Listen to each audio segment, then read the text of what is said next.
here.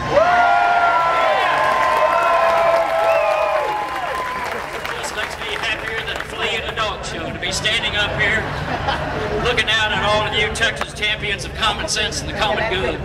Looking out at all of you corporate greed whackers and right-wing butt kickers. Rallying here at our capital today to say no, absolutely not, to the coke-headed forces of ignorance and arrogance who are trying to shove down their program on us. They've got these little right-wing governors that walked into office and think that they can steal our basic democratic values from working families and that we will not notice, much less object to it. Well, here we are. We are noticing.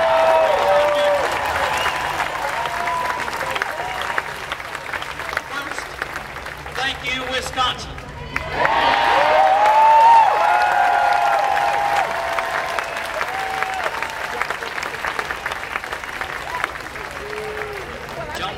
Has a great song. If you don't stand for something, you'll fall for anything. Wisconsin stood up. And because they stood up, America is now standing up. I was in Pittsburgh on Thursday and we had a huge rally there. It's happening all across this country. From now on, we are all Wisconsin.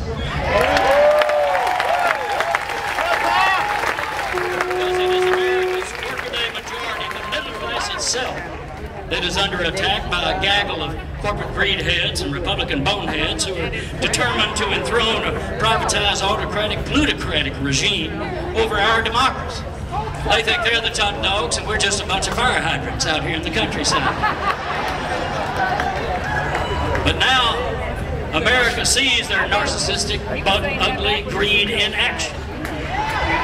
Let us call the roll of gubernatorial shame. Scott Walker in Wisconsin, of course.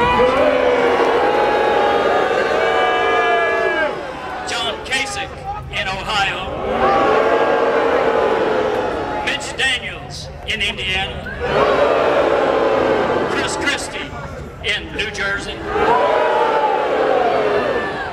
A bunch of coke-funded, laissez-faire land extremists who have no clue what it is to be America.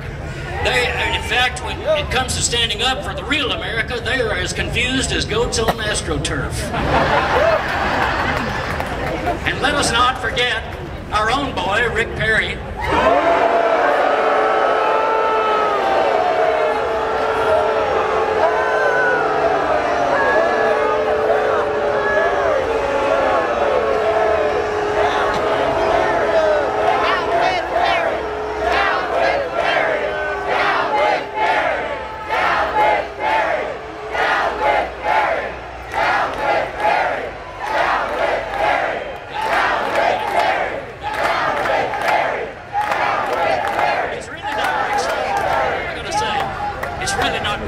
Because he's got hair growing down into his head where his brains are supposed to be. It's all hair, no brains. That's right. He says that he stands with Governor Walker against the workers of this country. I mean, this is proving once again that Rick really knows how to put the goober in gubernatorial. Well, the regular folks of this country are on to them. They're seeing it because Wisconsin stood up and now we're standing up. And really, they've done us a favor. All across America, people are now beginning to understand what collective bargaining is. That it is really democracy at work, in both senses of that. And the polls show it. 3 out of 5 Americans strongly oppose taking away the collective bargaining rights of America.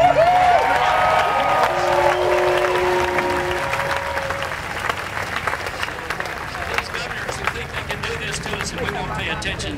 The truth is, you know, they say that the higher the monkey climbs, the more you see of its ugly side. People are on to it. Well, our challenge is nothing less than to stand up for democracy, stand up for worker rights, for the middle class, for ourselves, stand up for the very idea of America. That's what we're representing here today.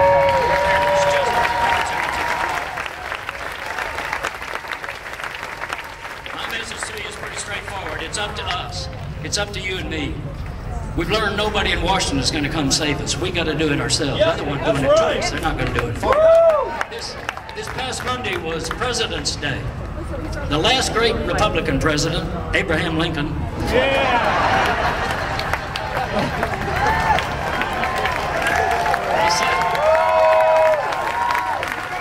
said, good things might come to those who wait, but only the things that are left by those who hustle. Now, we've been out hustled for the last few years. We've not been paying attention. We kind of cranked back in the lazy boy, doing 12-ounce elbow bends, thinking somebody else is going to take care of our democracy. But that's not ever the way it has worked. We've got to take care of it ourselves. It's no longer enough to be progressive. We've got to become aggressive again, because the powers that be are radically weakness. It's something that comes from Louis Grizzard, the late great Southern humorist. Grizzard pointed out something that we in the South have always known to be true, and that is, there's a big difference between being naked and being nekkid. Naked means you have no clothes on. Nekkid means you have no clothes on and you are up to something. Let's all get naked.